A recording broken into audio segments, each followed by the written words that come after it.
दोस्तों बात करें तो कुछ रीसेंट रिपोर्ट से पता चल रहा है कि गैलेक्सी नोट 21 है ना, वो आपको शायद देखने को नहीं मिले। जी हाँ, आप लोगों ने सही सुना, गैलेक्सी S21 सीरीज के अंदर ही आपको देखने को मिला था। यानी कि S पेन की एंट्री हो चुकी थी और उसके बाद से अटकलें लगाई जा रही थी कि गैलेक्सी नोट 21 है वो शायद देखने को ना मिले। और आइस यूनिवर्स फेमस लीकर उनकी तरफ से आ रहा है कि शायद गैलेक्सी नोट सीरीज जो है ना, सैमसंग उसे पूरी तरीके से खत्म करने की प्लानिंग में कर रही है। पर आखिर ऐसा है क्यों और क्या ये सही डिसीजन है कि गलत है? चलिए इसके बारे में कुछ बातें पता करते हैं। और वीडियो अगर आप लोग को पसंद है, कुछ भी इंटरेस्टिंग लगे, इससे इन्फॉर्मेटिव लगे, लाइक करो, शेयर करो अपने दोस्तों से, सब्सक्राइब करो और हमें को ट्विटर इंस्टाग्राम पे फॉलो कर सकते हो, वहां पर भी काफी सारी टेक अपडेट्स आती हैं।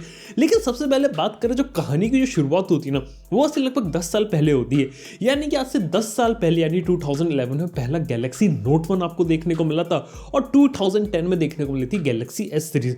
उस समय सैमसंग जो थी ना, वो एंड्रॉइड स्पेस में नया नया कूद रहा था और काफी सारे एक्सपेरिमेंट कर रहा था। गैलेक्सी S उनका एक फ्लैगशिप फोन था। आप सब लोगों को मालूम है, उस फोन से जो एंड्रॉइड में जो फ्लैगशिप फोन की जो स्टार्टिंग होती है वो वहां से आपको देखने को मिली थी।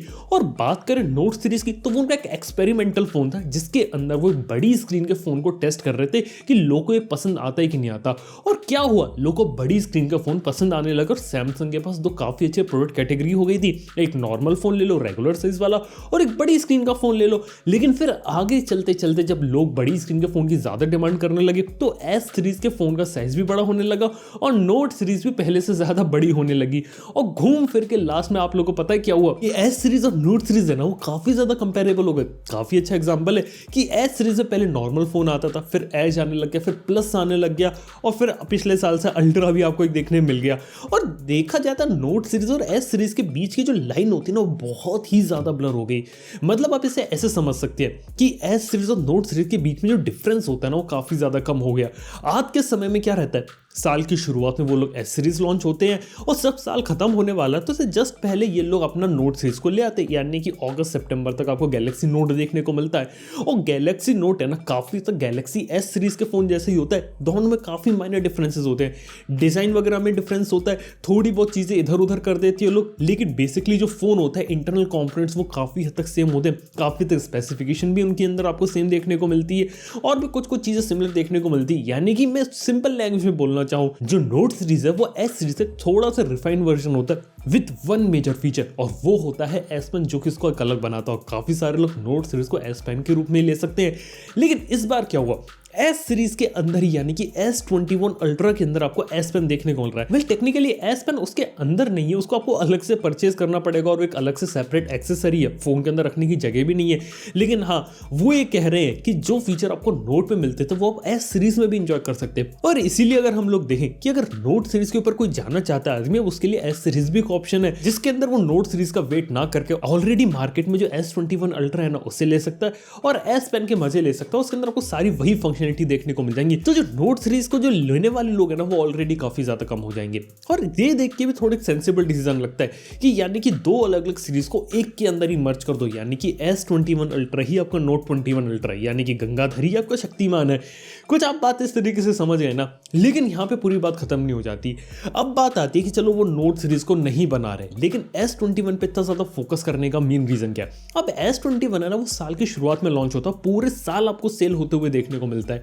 और उसका एक बेनिफिट ये रहता है, कोई भी फोन अगर लंबे समय तक मार्केट में रहेगा तो ज्यादा से ज्यादा क्वांटिटीज में बिकेगा, शुरुआत में ज्यादा बिकेगा और फिर जो उसकी सेल्स होंगी ना, पूरी साल भर होती रहेंगी जब तक उसका अलग मॉडल ना आ जाए। नोट सीरीज के साथ क्या होता था, लगभग अगस्त के अंदर रिलीज होता था और किसी को अगर नोट ही खरीदना तो वो एक साल वेट करेगा। लेकिन अगर किसी को थोड़ा सा बेटर फोन चाहिए, बेटर चिपसेट, बेटर फीचर्स के साथ, वो 6 महीने और वेट कर ले, कुछ महीने और वेट कर ले, क्योंकि उसे S सीरीज तो देखने को मिल ही जाएगी।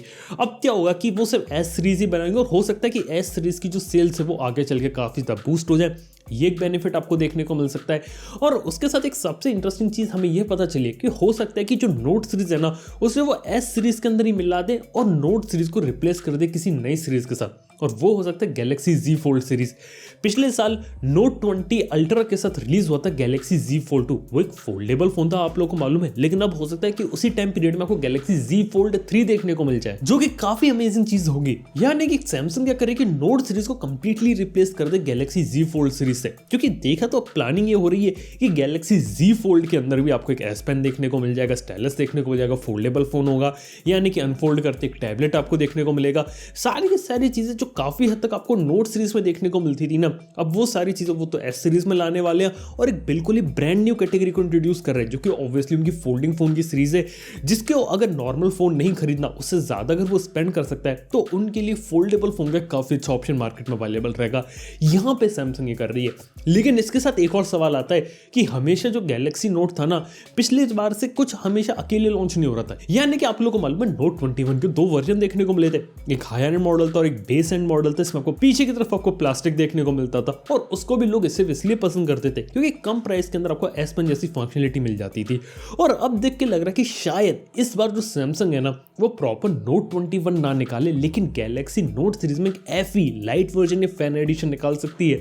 नोट 10 का लाइट एडिशन आया था, S20 FE आया था, और ये जो फोन्स है ना सैमसंग के ज्यादा सक्सेसफुल हुए थे as compare to regular S और नोट सीरीज।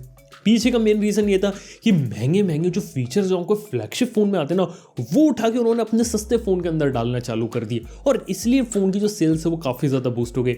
इवन बात करें तो आप लोगों को मालूम है पिछले 1-2 साल में 40,000 के आसपास जो प्राइस सेगमेंट है ना, वो काफी ज्यादा कंपेटिटिव हो रहा है। यहाँ पे आपको OnePlus देखने को मिल रही है, यहाँ पे बात की जाए तो आपको आईफोन्स भी कुछ देखने को मिल जाते हैं, यहाँ पे आपको Xiaomi के फोन्स भी अब देखने को मिल रहे हैं, Asus का ROG फोन भी देखने को मिल रहा है। तो यहाँ पे देखा तो OnePlus या दूसरी कंपनी जो मार्केट खा रही थी ना, तो सैमसंग की तरफ से एक अच्छा कॉम्पिटिशन आ गया, जो कि उनका एक फैन एडिशन हो सकता है, यानी कि जो फैंस के लिए बनाया गया, यानी कि महंगे फोन का एक थोड़ा सा लाइट वर्जन, जिसके अंदर काफी सारे फीचर उनके महंगे फोन वाले होंगे और एक महंगे फोन का एक्सपीरियंस देगा। और यहाँ पे गैलेक्सी नोट सीरीज का एक FE या लाइट वर्जन काफी ज्यादा सेंस बनाता है ना। यानी कि अगर कोई सैमसंग का महंगा फ्लैगशिप फोन लेना चाहता है, उसे पहली बात एक मार्केट में एक ऑप्शन देखने को मिल रहा है, अब उसको एक टियर 1 ब्रांड की तरफ से एक ऑप्शन देखने को मिलेगा, तो काफी सारे लोग उसके ऊपर जाना पसंद करेंगे। इसके साथ एक S Pen, अगर वो S Pen जैसा कोई फीचर लिया अपने नोट सीरीज के FE एडिशन के अंदर, वो भी 50,000 से कम के प्राइस पॉइंट पे, ये भी काफी एक अच्छी डील साबित हो सकता है। भले ही प्रोसेसर इंटरनल कंपोनेंट्स अगर वो सही रखें तो ये चीज है ना मार्केट में काफी ज्यादा चल सकती है।